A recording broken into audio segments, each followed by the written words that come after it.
Challenge করে বললাম, এনসিপির সব নেতাকে আমি চ্যালেঞ্জ করলাম, ওপেন চ্যালেঞ্জ আজকে এই আলোচনার মাধ্যমে, তারা আগামী 2 মাসের মধ্যে বিলীন হয়ে যাবে।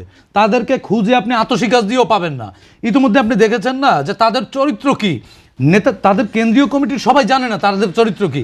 এই জুলাই অভ্যুত্থান তো আসলে জুন বা মানে জুলাই বা আগস্ট, এই 1.5 মাস বা 2 মাসের না, বা 36 দিনের না, অনেকে এটিকে 36 দিনের মধ্যে সীমাবদ্ধ করতে চায়।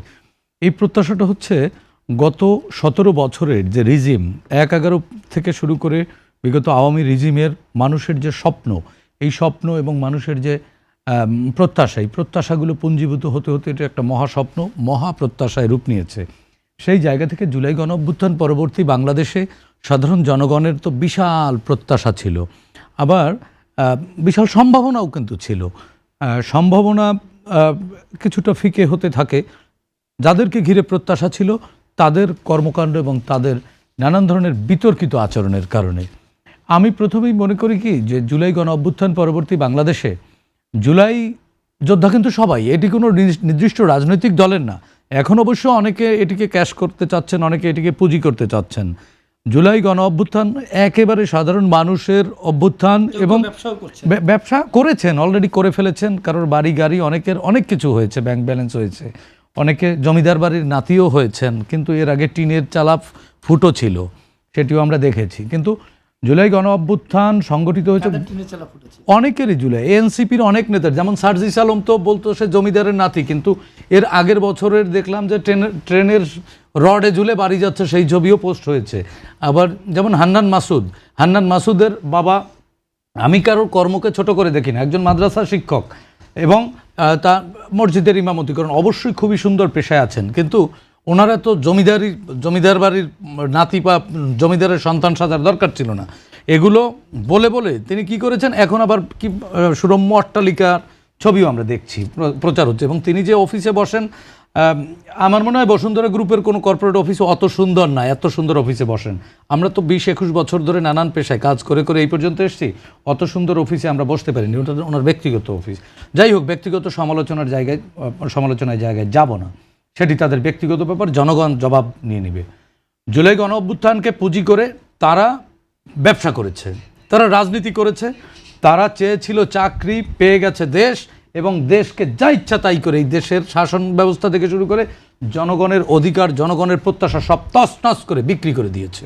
এক্সট্রিম মশার কয়েল প্ল্যান্ট ফাইবার দিয়ে তৈরি, তাই সহজে ভাঙে না, সুগন্ধিযুক্ত ও নিরবিচ্ছিন্নভাবে জ্বলে। ডেঙ্গু, চিকুনগুনিয়া বাহি সহ যে কোনো মশার বিরুদ্ধে দেয় এক্সট্রিম সুরক্ষা। এখন আসি মূল কথায়, যেটি হচ্ছে আমাদের প্রত্যাশার জায়গাটি ছিল। প্রত্যাশার জায়গাটা তৈরি হয়েছে গত 17 বছর ধরে। এই 17 বছরে প্রত্যেক দিন কিন্তু ফ্যাসিজমের বিরুদ্ধে কথা হয়েছে, আন্দোলন হয়েছে, কেউ না কেউ মিছিল করেছে। আজকে আমার সাথে তারেক বসে আছেন, তারেক রহমানকে আমরা এই জুলাই গণ অভ্যুত্থানে চিনি না। আমরা 2018 সালে সেই কোটা সংস্কার আন্দোলন থেকে তারেক রহমানকে চিনি, হয়তো তখন তার বয়স আরও কম ছিল। তো তারেক রহমানরা কোটা বিরোধী আন্দোলনে নেমেছে, বৈষম্যের বিরুদ্ধে তো কথা বলেছে, তার মানে তারও আগে বৈষম্য হয়েছে, তারও আগে কিন্তু কথা বলেছে, এভাবে হয়তো রাজনৈতিক প্ল্যাটফর্মে কথা বলেছে। বিএনপি আন্দোলন করেছে, বিএনপির অনেক নেতা গুম হয়ে গেছে, অনেক নেতা খুন হয়ে গেছে, অনেক অনেক সন্তান তার বাবাকে হারিয়েছে। এটি হচ্ছে জাস্ট পরিণতি।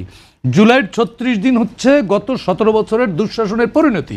এটিকে নিয়ে যদি ব্যবসা করতে হয় তাহলে গোটা জাতি ব্যবসা করবে, গোটা জাতি ক্যাশ করবে। সেই জায়গাটি থেকে দেখেন, নব্য গজিয়ে ওঠা কিছু রাজনৈতিক নেতৃত্ব যারা নিজেদেরকে জাতীয় নেতা মনে করে, অবশ্য তার জাতীয় হতে হলে চরিত্রটাও জাতীয় হতে হয়। তারা চরিত্রে কিন্তু ওরকম জাতীয় কোনো চরিত্র প্রদর্শন করতে পারেনি, তারা ভুইফোড় চরিত্র প্রদর্শন করেছে। তারা তাদের আদর্শ কি, তাদের নীতি কি, এটি কিন্তু জনগণকে বোঝাতে পারেনি। তারা ডানের না বামের, না উগ্রপন্থার না চরমপন্থার, এই পন্থাই ক্লিয়ার করতে পারেনি। কখনো মধ্যম পন্থা বলছে বাংলাদেশপন্থী। কিসের বাংলাদেশপন্থী? বাংলাদেশ কোন পন্থী? বাংলাদেশ তো সবটা মিলে বাংলাদেশ। এখানে তো ইসলামপন্থীদের বাংলাদেশ না, বা হিন্দু পন্থীদের বাংলাদেশ না, বা কোনো ধর্মীয় বিশ্বাসের ভিত্তিতে তো বাংলাদেশ না। বাংলাদেশ হচ্ছে হিন্দু, মুসলিম, বৌদ্ধ, খ্রিস্টান, পাহাড়ি, আদিবাসী, সমতলের ভিক্ষুক থেকে শুরু করে বসুন্ধরা গ্রুপের চেয়ারম্যান, সবটাকে ধারণ করতে হবে, তাইলেই বাংলাদেশ হবে। সবটাকে লালন করতে হবে, তাইলেই বাংলাদেশপন্থী হওয়া যাবে। তারা দেখলাম মধ্যম পন্থার কথা বলেছে, এখন আবার চরমপন্থা, উগ্রপন্থা, নানান পন্থা পেরিয়ে শেষ পর্যন্ত ধর্মীয় মানে দক্ষিণ পন্থায় তারা আশ্রয় নিয়েছে। সো দ্যাট তারা আসলে জাতীয় চরিত্র, তাদের যে কোন জাতীয় চরিত্র এটি জনগণকে পরিষ্কার করতে পারেনি। সুতরাং তাদের ঘিরে কোনো স্বপ্ন, কোনো সম্ভাবনা, আমি চ্যালেঞ্জ করে বললাম, এনসিপির সব নেতাকে আমি চ্যালেঞ্জ করলাম, ওপেন চ্যালেঞ্জ আজকে এই আলোচনার মাধ্যমে, তারা আগামী 2 মাসের মধ্যে বিলীন হয়ে যাবে। তাদেরকে খুঁজে আপনি আতশি গাছ দিয়েও পাবেন না। ইতিমধ্যে আপনি দেখেছেন না যে তাদের চরিত্র কি, নেতা, তাদের কেন্দ্রীয় কমিটির সবাই জানে না তাদের চরিত্র কি, পদত্যাগ করছে, গণভাবে পদত্যাগ করছে। আজকে আমাদের বন্ধুবর আলোচক শান্ত আছেন, শান্তও কিছুদিন পর অশান্ত হয়ে ছুটে চলে যাবেন, যে ছেড়ে দে মা কেঁদে পাচ্ছি, এই টাইপের অবস্থা। সুতরাং এই জুলাই গণ অভ্যুত্থানের যারা জুলাই সৈনিক, আমি 10 সেকেন্ডে উত্তর দিতে চাই, সেটি হচ্ছে জুলাই গণ অভ্যুত্থানের জুলাই যোদ্ধাদের যে স্বপ্ন ছিল, সে স্বপ্নটি হচ্ছে মানুষের ভোটাধিকারের নিশ্চয়তা বিধান করা, জনগণকে নাগরিক করে তোলা এবং নাগরিক অধিকার নিশ্চিত করা, এটিই ছিল প্রত্যাশা। এবং এটি প্রত্যাশা পূরণের একমাত্র পথ হচ্ছে সুষ্ঠু গণতান্ত্রিক একটি বাংলাদেশ প্রতিষ্ঠা করা।